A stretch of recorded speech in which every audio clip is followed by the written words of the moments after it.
there are two specific stories happening at the same time, and as an audience, there's a sort of a clear delineation. There's a journalist, a very prestiged journalist.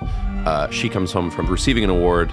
There's a book on her counter that it says at the beginning of it, disclaimer, any similarities between people living is not a coincidence.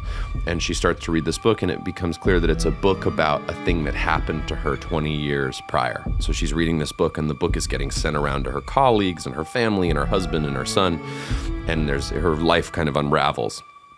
And throughout the show, we see her life unraveling. We also see the book being written and published by the parents of this boy, Jonathan, and we see the book, we see the narrative. And every time we see the book, we go in and out of that with like an old school vignette, like this kind of like frame. the periscope circle. That's right.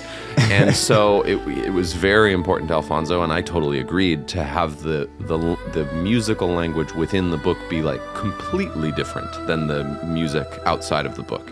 And we actually wrote the theme for that first. That had a kind of a romantic little musical motif. And there was no sort of like, let's maybe use that motif in the sort of present day scenarios in the picture. It was always I remember one time,